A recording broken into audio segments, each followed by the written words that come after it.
और उस दौरान जब बाड़मेर, जैसलमेर और बालोतरा की जनता का आदेश था कि पार्लियामेंट के इस चुनाव में हुंकार भरो, इन 22 लाख लोगों का नेतृत्व करो, इनका आशीर्वाद तुम्हारे साथ है, और जब लड़ने के लिए आगे आए, जब उस समय नॉमिनेशन भरा और जैसे ही घर पहुंचे तो कई सारे ऐसे पत्र हमें मिले। इन पत्रों में क्या है कि साहब, इनकम टैक्स का डिपार्टमेंट का ये लेटर आया है, 4-5 और भी डिपार्टमेंट्स के लेटर आए। मैं निश्चित रूप से पूरी जिम्मेदारी के साथ कह सकता हूं, हमारे प्रदेश के मुखिया जी और तमाम लोगों को इस चीज का पता भी नहीं होगा कि ऐसी चीजें हुई है, पर जो पीछे बैठे हुए लोग हैं वो ऐसे षड्यंत्र रचते हैं जिससे कि सरकार की एक बुरी इमेज, एक गलत छवि कहीं ना कहीं बने। तो मेरा तो निवेदन है, यहां पे संसदीय कार्य मंत्री जी भी विराजे हैं, माननीय मंत्री जी भी विराजे हैं, कि ऐसी छवि नहीं बननी चाहिए। इन चीजों पे हमें विचार करना होगा और निश्चित रूप से लोकतंत्र के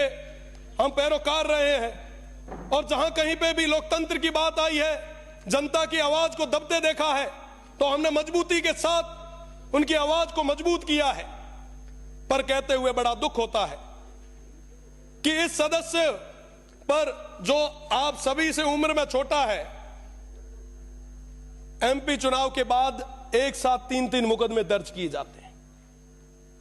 मुझे लगता है इस पे भी आपको गौर करने की जरूरत है। और हम लोग जब जनता की आवाज को आगे तक नहीं रखेंगे तो उस जनता की आवाज को आगे तक रखेगा कौन? आज उस जनता ने, उस देवतुल्य जनता ने हम सभी को बहुत सारा प्यार और आशीर्वाद देके यहां पर बिठाया है, और इसलिए ताकि हमारे दुख और दर्द को प्रदेश की सरकार के सामने मजबूती के साथ रख सके। और जब यहां पे उस दुख और दर्द को रखा जाता है तो कई सारे जो पीछे बैठे हुए लोग हैं, मैं कह सकता हूं, बड़े दावे के साथ कह सकता हूं, हमारे जो नेता हैं, हमारे जो लोग हैं,